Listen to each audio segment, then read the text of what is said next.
What's going on, guys? Welcome back to another episode of the Thank God for Wrestling podcast. I am co-host number one, CJ McClure. Co-host two of two, Johnny King. We're shaking up a little bit and giving you guys some AEW content today. We're going to talk about MJF versus Samoa Joe. So, Johnny, I love the callback of Joe shoving MJF back in NXT. I love that they're staying consistent by cooking with MJF and adding Joe in the mix. Joe has always been great on the mic. I absolutely love their Well, that's not entirely true. I have a little bit of nitpicks, but for the most of it, I love their promo segment. Joe is the right guy to win this tournament. Face him this Wednesday. What do you think of it? Hey man, I like the fact that we have true sympathy for MJF, and he's finally in like a baby face role. And I just think him and Joe together, man, it's money, bro. Joe is probably one of the most intimidating guys in wrestling right now, and he has been for a long time. And I feel like this was the right person at the right time for him to continue his AEW run, you know? Percent. I think I may have already admitted this on this channel. I can't remember. I'm a sucker for double champions when someone has more than one title. So although I didn't actually watch it, I was hype when Adam Cole and MJF won the Ring of Honor tag team championships, and MJF has two of those belts now. Joe's already the Ring of Honor television champion, correct? Yep. So I don't want to get ahead of myself with predictions. I don't think Joe's going to beat MJF, but we'll see. This is always the surprise factor, but I just love all the gold that's involved in this because they're just both great champions. My only nitpicks from their promo segment, well, first off, let me start with the positive. I don't want to be a Debbie Downer. I love Joe calling him kid 3 times. Joe's just been, he's so good with just the intensity when he gets in people's faces and like just raises his voice. Like he did it to Brock of all people, just, what's the problem, kid? Every time he did it, I loved his clap back to the crowd, bringing up people's moms. It's an easy insult to do, but Joe did it well. I loved MJF's story. I actually didn't know about his NXT tryout. I didn't know about Regal not hiring him because he was so young, which I kind of call BS on that Regal didn't hire him because he was so young because they hired Tyler Bate and Tyler Bate was 19. Hmm. So WWE low-key dropped the ball with that, in my opinion. But at the same time, maybe MJF would have got lost in the shuffle. Hindsight's 2020. We don't know. We'll see what happens in the bidding war on January 1st, 2024. But overall, loved it collectively. I just didn't like JF's insults of like Samoa Doe and Doughboy and stuff like that. I'm like, nah, you're trying a little too hard with this, Max. You definitely had better insults. I'm sorry, bro, but that was the weakest slap I've ever seen. Yeah, yeah, yeah. And granted, who really wants to be slapped? But at the same time, it's like if you're already getting your chest chopped to it looks like hamburger meat, what's one semi-hard slap gonna do? Yeah, I mean, it was just yeah. so that's my only that's those are my only nitpicks. But other than that, I think they're cooking with this. I'm excited for it. I mean, I'm an AEW casual. You guys probably already gotten that vibe from me, but I've always liked Joe. I heard about Joe down at TNA, and then when he came over to NXT years ago, I was ecstatic for it. Loved his matches in NXT with Finn Balor. I'm excited to see what's going to happen. Yeah, unless it was their intention not to make the slap hard for some reason that we don't know. But yeah, I can see what you're saying. But yeah, man, I'll agree with you. MJF, I feel like he was corny on purpose. He did the corny fat jokes on purpose because it's the easy way. You know what I mean? It's the easy Sure. way. Yeah, like the Samoa Joe, the ice cream music line. Yeah. But yeah, man, that promo was good, man. I just want to see this match on Wednesday, bro. They need to let them have. Honestly, bro, there's a lot of stuff gonna be in the Grand Slam. I just don't want it to be like. I'm tired of getting like 10-minute main events with like one commercial break, so we really only see like what 6 minutes of the match.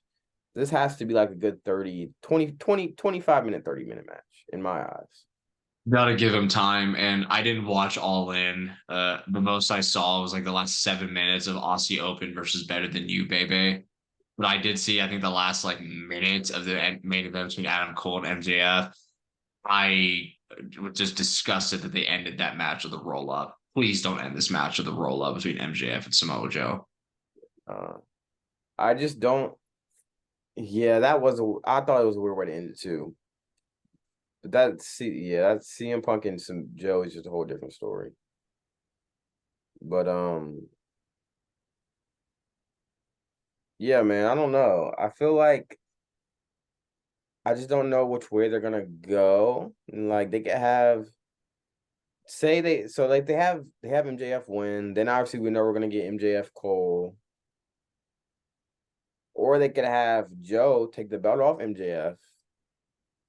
And then Adam Cole is the one who ends up taking it off of Joe. And then we get Cole versus MJF. I could probably get down with that because we never got a Samoa Joe Adam Cole match when I don't think they were no, I don't think they were in NXT at the same time because I think Joe was up in the main roster by the time Cole showed up. So we Yeah. never got a match between them over there. I'd be curious to see that. And Cole's obviously going to want to get some type of revenge after Joe choked him out. I got a question for you though, and maybe this is just me reading too much into it. Joe said to Max, he's like, "I'm going to take everything from you." Is Joe going to get a tag team partner and challenge them for the tag titles? I lean towards no on that just because Joe doesn't play nice with others. What do you Yeah. think? I don't I think everything he meant Adam Cole too, and that's what we saw at the end of the show. I don't know who he would get his tag partner to be. It's like you said, Samoa Joe's not get along with a lot of people. Right. Um, yeah, but I don't know, man. I think I feel like it will be a great storyline. Say Adam Cole does, or say Joe beats MJF, then we get Adam Cole versus Joe. Adam Cole ends up taking the belt. Then Adam Cole could kind of play the heel we always wanted him to play. Max, you wouldn't have gotten another shot at this title unless I won the belt back for you. Like you wouldn't be in this spot if I wasn't for you. You wouldn't have got back here on your own. So I feel like there's some magic with that. I don't know. I'm hoping we get something. I trust AEW. It's like that this is keeping us guessing of like the possibilities that they can go with. I don't know if this is the best comparison, but I kind of think back to the triple threat IC title match at WrestleMania. You could have made an argument for all three of those guys winning. You know, Sheamus could have had his Grand Slam moment. Drew could have had his WrestleMania moment in front of people. Gunther is the future, so he deserved the win. I just like that the possibilities, just the different routes you can take with MJF and Samoa Joe winning. But this is probably gonna be my prediction. I think MJF retains, but he doesn't retain clean. He's not gonna beat Joe clean as a whistle. There's gonna be, I feel like there's gonna be some type of involvement, and if there is some type of involvement, as long as they just are given the time that they deserve, have a good match, I'm fine with that. I think it would be cool though to see double champ Samoa Joe and not. I mean, again, I'm a sucker for two championships when a guy's a double champion, but I think it goes harder when you have two single titles instead of a single and a tag title. Oh, for Not sure. trying to Yeah. not trying to degrade a tag team championship, but just to me that goes harder. Like Seth Rollins, WWE champion, United States champion, that was hard. Mm-hmm. Because it's titles you won on your own without anybody else. Exactly. And I honestly, Samoa Joe could be a good heel face of the company for AEW. So I wouldn't be mad if he got the upset. So yeah, man. You're more educated on TNA than I am. Was Joe world champion for TNA? No, that's a good question. I don't remember because he was in TNA around like 06, 07, like 08, 06, 07, 08. Like when Kurt Angle was there, him and Kurt feuded. So it was like during that time. So I'm not too sure. Gotcha. I feel like I want to say probably he had to be. Let me see. And we mentioned in the Punk video, he won the Ring of Honor world title in Ring of Honor, his first run, right? Yeah, he Because helped. when he, You said what? because when he was feuding with Punk the very first time years ago, wasn't he the Ring of Honor world champion? Yeah, they feuded in Ring of Honor. Yeah, yeah. Or was he the Ring of Honor world champion? He one of them had to be during that time, I think. Go ahead and fact check. Yeah. Yeah, you look up TNA, I can look up Ring of Honor. TNA, he held the TNA championship once. Okay, But he did hold the X Division title a lot. Because he said sure. he held that 5 times. Yeah. December 2004, ROH World Title, Samoa Joe versus CM Punk. It was time limit draw. I just asked that because I didn't know if Joe was ever a world champion in any of the promotions in his career. Because obviously we know how WWE went. Oh yeah. He had way better success outside of WWE. Yeah. But I think for him to still leave the impact that he did in WWE and NXT without winning a world title so goes to show how good he is. He just wasn't used right by Vince. Yeah, for sure. I just don't think Vince kind of knew what to do with him. Yeah. Well, I got one more question for you to end off on this video, just while MJF's in the conversation. How do you feel about, and this actually isn't even just an AEW thing, it kind of translates over to WWE too. How do you feel about world champions eventually not wrestling in general that much or defending the belt until they have to? Because MJF's argument was, I am the world champion. I don't have to do anything else other than defend the belt. MJF is obviously making more appearances in comparison to Roman Reigns, but and I'm just asking in general as a world champion, how do you feel about it? Because I feel like you can make an argument for both. You can argue that you eventually earned being a part timer. You can show up here and there on TV just to make appearances for ratings and defend the titles on pay per views. Basically, in other words, beat Brock Lesnar. That's what Roman Reigns has become. He has become Brock Lesnar, despite years ago saying, You're never here.